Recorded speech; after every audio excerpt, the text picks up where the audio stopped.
conocida, la dirección, vamos a trazar la dirección que es perpendicular al radio CA, que es el eslabón CA, y después una normal, la normal quiero decir que va a tener la dirección del eslabón CA, y va a ir hacia el centro de rotación. Entonces, estos dos vectores los trazamos en dirección, en sentido, en módulo, completamente porque son los datos de nuestro problema. Si yo uniera el cero de aceleración con el extremo de la aceleración normal, y lo que obtendría es la aceleración de C. Mirada desde A, pero como A es un punto del bastidor, y por lo tanto, del bastidor, que es donde está puesto mi sistema absoluto, esta realmente sería, esto es igual a la aceleración absoluta de C. Y lo mismo con esta. Bien. Una vez que yo tengo, entonces, si uno esto con esto, voy a tener la aceleración absoluta de C. Bien, ¿qué sería? ¿Cuál sería? Y sería este término. La suma de estos dos, que sería este término que está acá. Esta aceleración de C, ¿sí? Que es la suma de estos dos, y finalmente la tenemos trazada acá. Esta más esta, que me da esta. Bien. En este extremo se tiene que cerrar el polígono de aceleración. Ahora, ¿qué tengo que trazar? Estos son los dos vectores que están del lado izquierdo de nuestra ecuación. Ahora tengo que trazar los que están del lado derecho de la ecuación, que son 4, donde está Coriolis. Entonces, a partir del mismo cero de aceleración, vamos a empezar a trazar a esos vectores. Bien, ¿cuál voy a trazar primero? Y la aceleración normal, porque dijimos que era la aceleración que la conocemos, en módulo, dirección, sentido, todo, porque depende de los omegas, y conozco todo. Entonces, a partir del mismo cero de aceleración, trazo la aceleración normal, que va a tener la dirección de la barra, o sea, de la barra, CD, y va a ir hacia el centro de rotación, porque en el punto D, yo puse mi sistema auxiliar. Entonces va hacia el centro de rotación. Conozco su módulo, entonces trazo un vector con tantos centímetros, como he hecho con estos otros, en función de tantos metros por segundo cuadrado. Bien. ¿Qué trazaría a continuación en la ecuación? En esta ecuación. ¿Puedo trazar este vector? No lo puedo trazar, porque si no trunco el trazado. Trunco el trazado quiere decir que no puedo seguir trazando. Porque puedo trazar esta dirección, pero no el módulo del vector. Entonces, ¿qué vamos a hacer? Y vamos a brincar acá. Vamos a pasar a esta otra que la conozco completa. Y como la suma, el orden en que haga los sumandos o que sume los vectores, no altera el resultado, es conmutativo, entonces yo puedo trazar cualquier vector, que el resultado me va a dar lo mismo. Eso, si mal no recuerdo, lo tenemos hecho para que ustedes vean que llegamos al mismo resultado. Bien. Fíjense, entonces voy a trazar esta. ¿Quién es esta? La aceleración de Coriolis. Entonces, esta aceleración de Coriolis va a continuar al trazado de la aceleración normal. ¿Qué dirección tiene la aceleración normal? ¿De qué dependía? Del producto vectorial de omega, el omega de la barra, omega CD, y de la velocidad relativa. Entonces, y yo cuando hemos estado, cuando estuvimos viendo la parte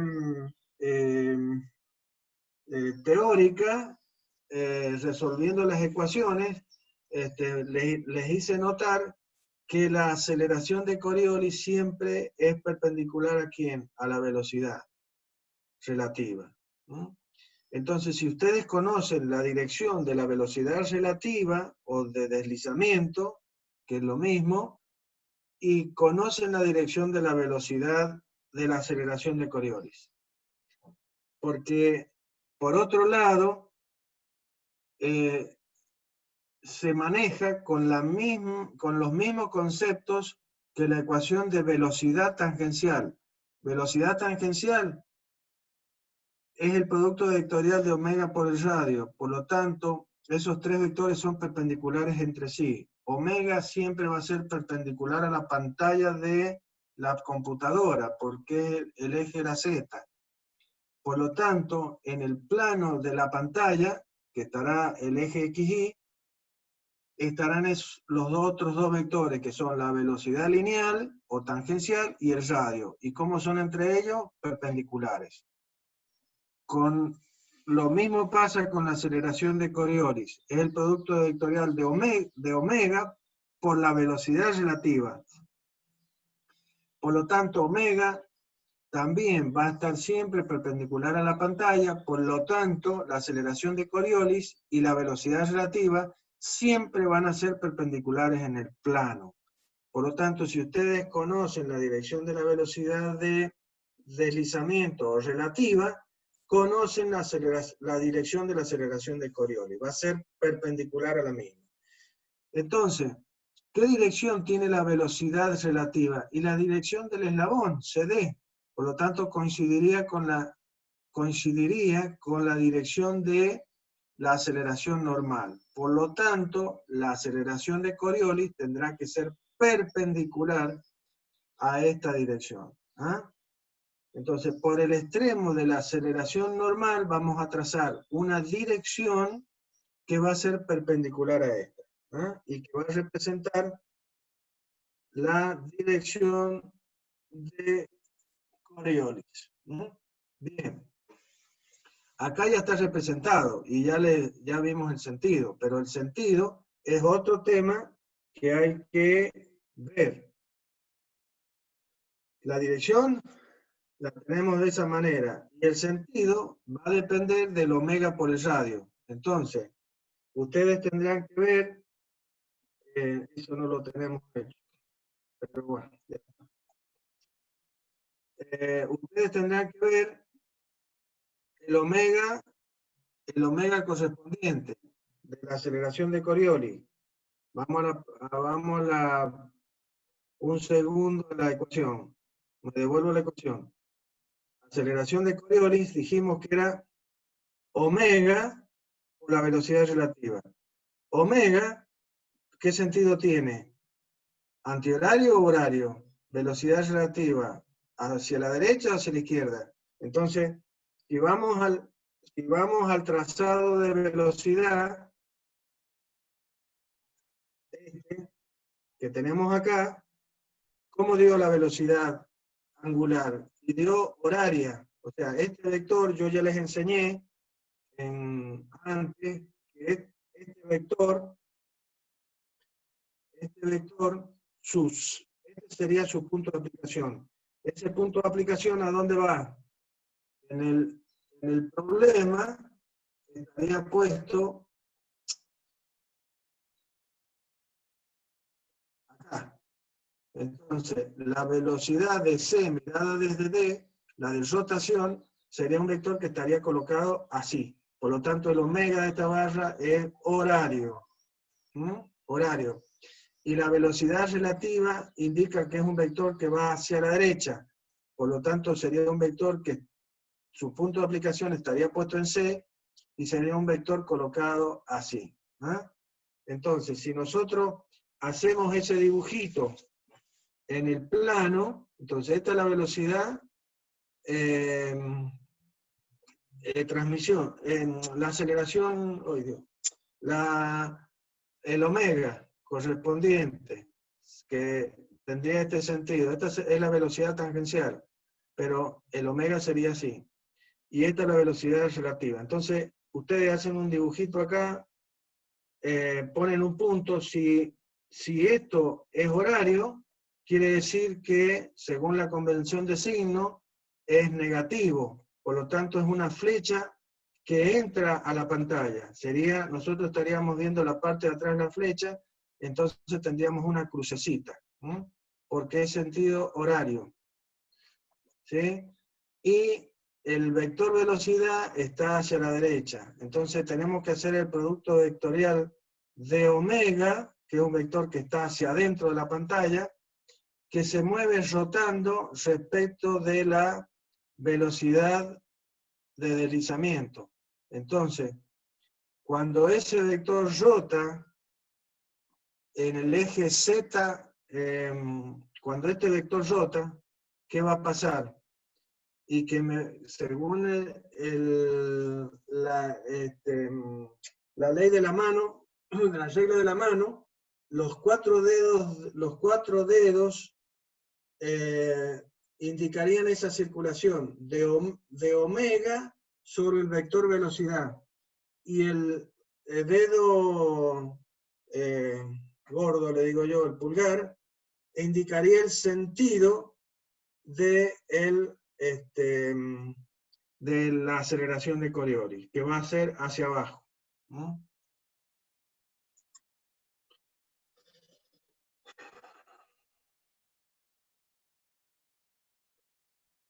No se lo puedo dibujar acá.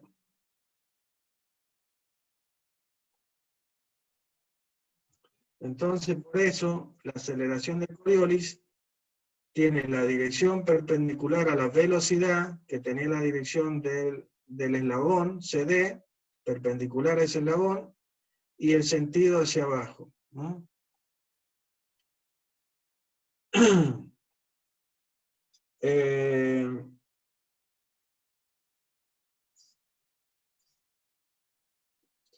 También lo pueden sacar por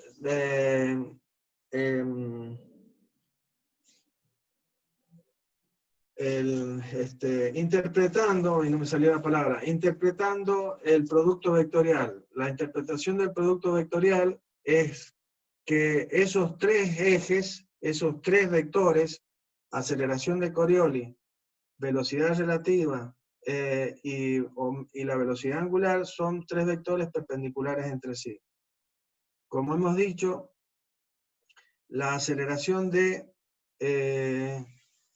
omega, la velocidad angular omega está, si esto es y esto es x y esto es z, omega está en esta dirección. Y la velocidad relativa está en esta dirección. Lo que yo les decía es, este vector rota, los cuatro dedos de la mano son los que indicarían la rotación de este vector omega sobre el plano, ¿sí?, hacia el vector velocidad. Por lo tanto, no, al revés, ingeniero. Este vector rota hacia este vector y el dedo pulgar indica el sentido hacia abajo. Básicamente. Disculpe que lo interrumpa, ingeniero. Yo generalmente lo hago también de esa forma. Básicamente la palma de la mano va con el primer vector del producto vectorial, los dedos se cierran en el sentido del segundo vector y el dedo pulgar indica el vector resultante del producto vectorial. Entonces, la palma va en la dirección del vector rojo, los dedos se cierran en el sentido del vector verde y el dedo indicaría el vector naranja, el dedo pulgar. Bien, ¿está bien entonces? ¿Lo habrán entendido todos? Eso es usando una de las reglas que es con la mano, la circulación de la mano y el sentido del pulgar, básicamente. Y la otra es, ya que está dibujado ahí, hacer rotar al vector velocidad 90 grados en el sentido que indica omega. Lo que pasa es que no está, si el vector velocidad está según la dirección del eje las X, ¿sí? Que sería este. Yo tengo que hacer rotar a este vector 90 grados en el sentido que indica omega. Omega, si bien es un vector que está sobre este eje, indicaría una rotación horaria. Por lo tanto, si yo tengo la dirección y el sentido del vector velocidad, a ese vector lo hago rotar 90 grados en el sentido que indica omega, que es horario. Entonces, eso me da el sentido y también la dirección del vector aceleración de Coriolis. Por eso acá, el vector velocidad sería un vector que tiene esta dirección, la dirección de del eslabón CD. Entonces yo hago rotar a ese vector velocidad 90 grados en la dirección o en el sentido que indica omega. Por lo tanto, la aceleración de Coriolis es un vector que va hacia abajo. Bien. Cualquier cosa que no hayan entendido, pregunten, por favor. Entonces, ya tengo trazado todos los vectores conocidos. Por un lado, estos dos vectores eran los dos vectores que teníamos en el primer miembro. Y del segundo miembro hemos trazado los dos vectores conocidos, la aceleración normal y la aceleración de Coriolis. ¿Qué nos quedan? Trazar. Y las otras dos direcciones, la dirección de la tangencial y de la relativa, básicamente. Y tengo dos direcciones y tengo dos puntos por donde deben pasar esas direcciones para cerrar este polígono de aceleraciones. Entonces, ¿qué tengo que hacer? Y tengo que trazar por este punto una de las direcciones y por este punto la otra dirección. Y con eso, donde se intercepten esas dos direcciones, vamos a obtener la solución de nuestro problema. Tan simple como eso. Entonces, seguramente, primeramente vamos a hacer que por este punto, por donde termina Coriolis, vamos a trazar la relativa. La relativa. Que la relativa tiene la dirección del eslabón CD, porque la aceleración relativa es la que tiene el bloque, o sea, la corredera, deslizándose respecto del eslabón CD, balancín. Entonces, por ese extremo de Coriolis trazaríamos la dirección que representa a la aceleración tangencial. Y por el extremo de la aceleración normal de CA, trazaríamos la correspondiente a la tangencial. Esa tangencial que tiene la dirección normal o perpendicular, mejor dicho, a la aceleración normal correspondiente. Entonces, por el extremo de Coriolis, la aceleración relativa, la dirección de la relativa, y por el extremo de la aceleración normal de C respecto de A, la tangencial. Donde se corten estas dos, ahí me van a definir a los dos vectores. Veamos si es verdad.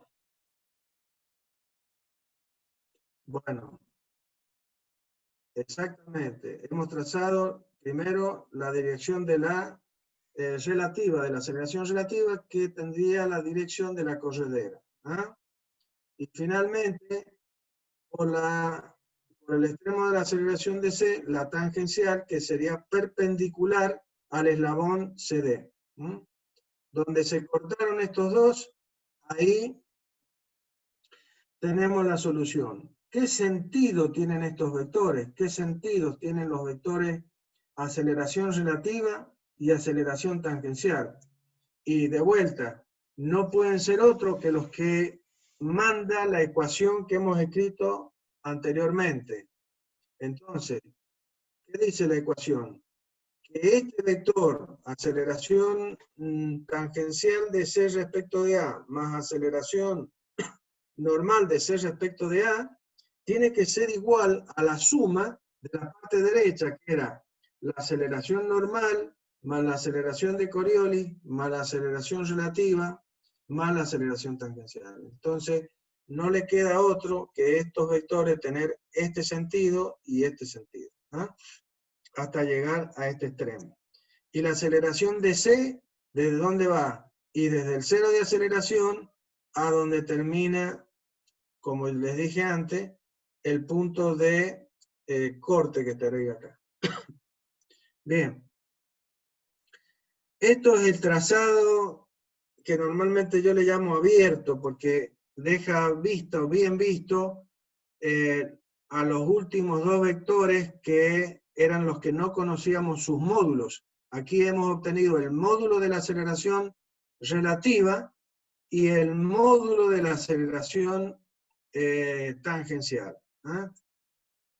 Ahora, podríamos haber hecho al revés. Esto está hecho para que ustedes vean que voy a obtener el mismo resultado sumando a los distintos vectores de diferentes formas, o sea, combinando cómo trazo, si trazo primero este y después este, o primero este y después este, como lo hemos hecho. O estos dos últimos los hemos trazado diferente acá.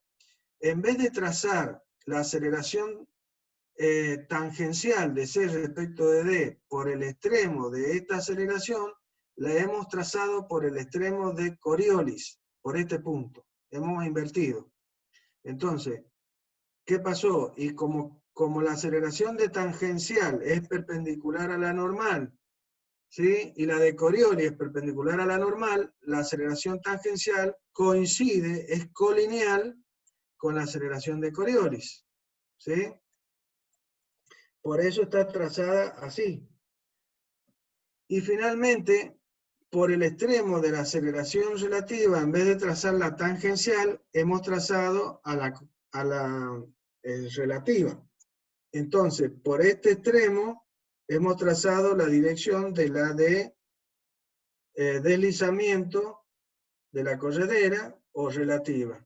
Entonces, ¿dónde se cortó esta dirección con la dirección de la tangencial? Y en este punto, ahí, en ese puntito de ahí, sobre la de Coriolis.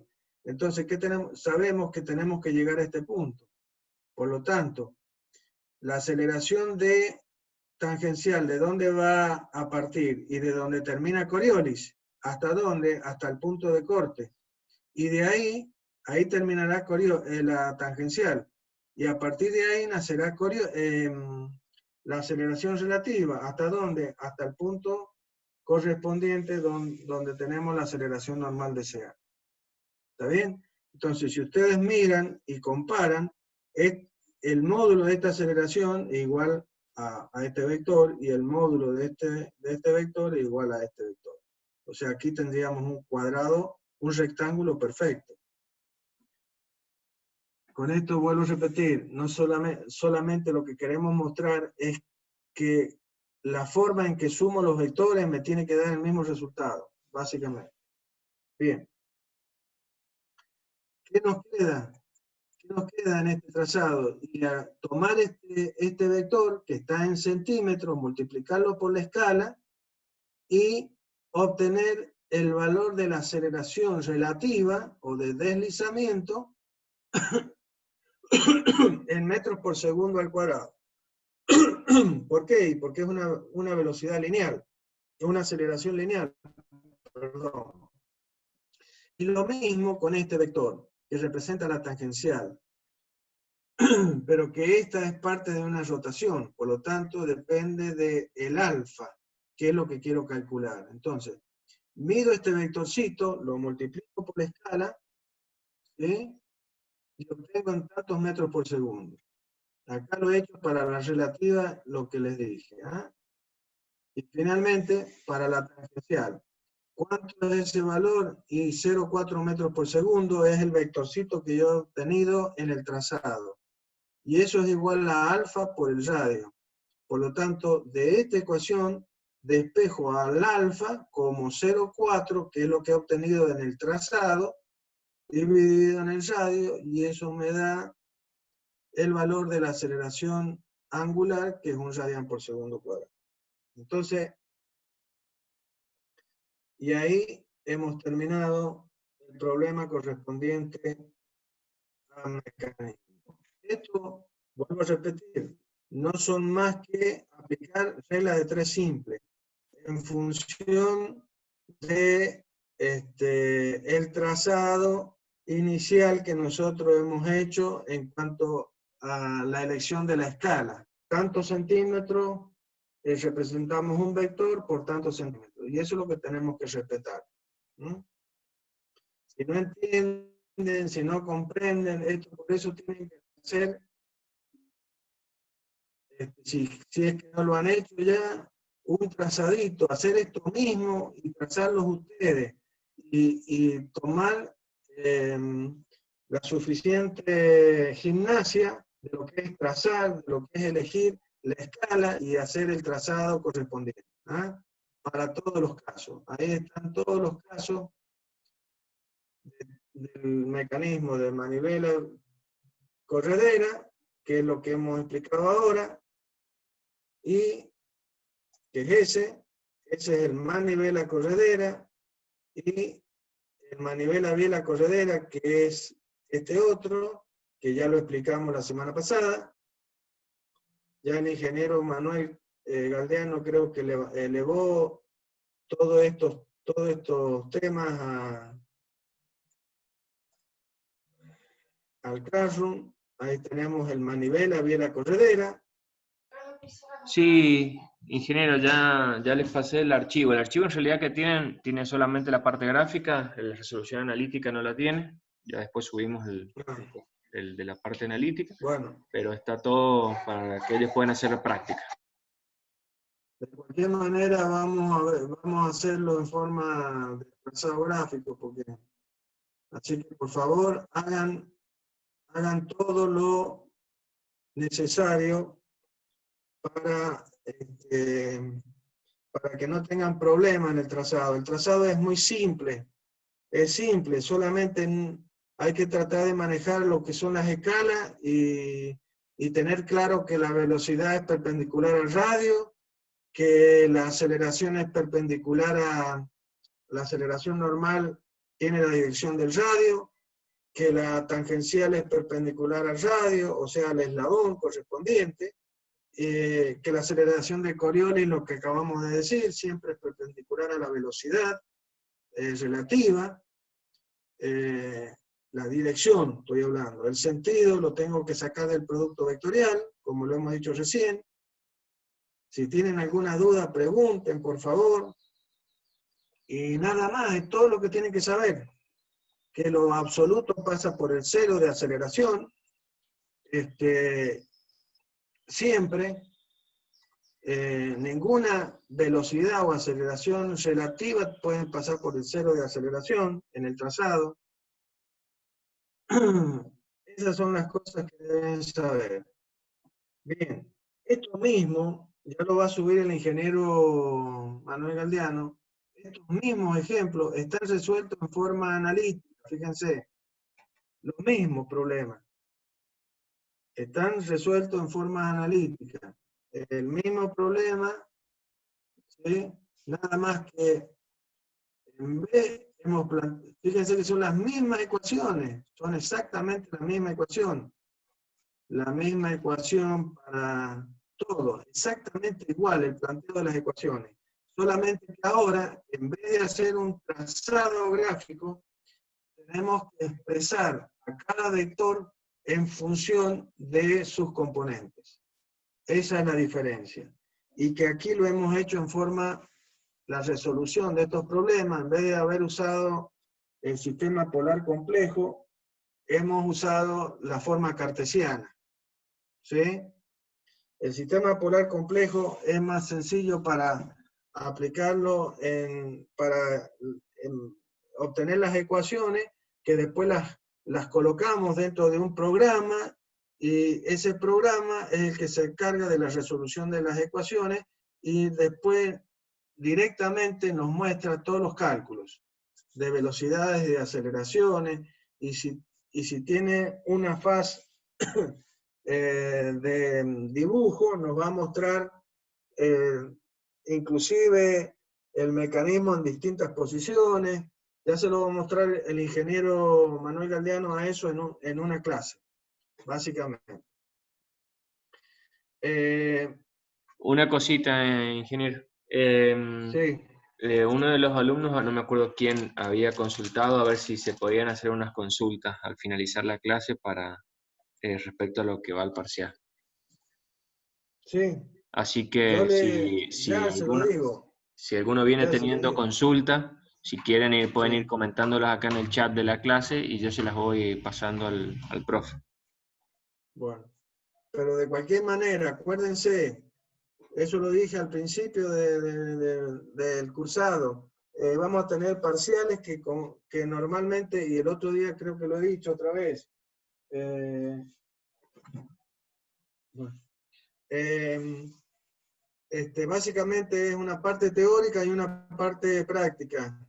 La parte teórica en este parcial, porque en el segundo parcial va a ser prácticamente todo teórico, no va a haber parte práctica. Pero en este parcial va a haber 3 preguntas, de las cuales 2 tienen que estar bien contestadas, y la tercera ahí, porque son preguntas simples, sencillas, no hay nada de raro. Yo les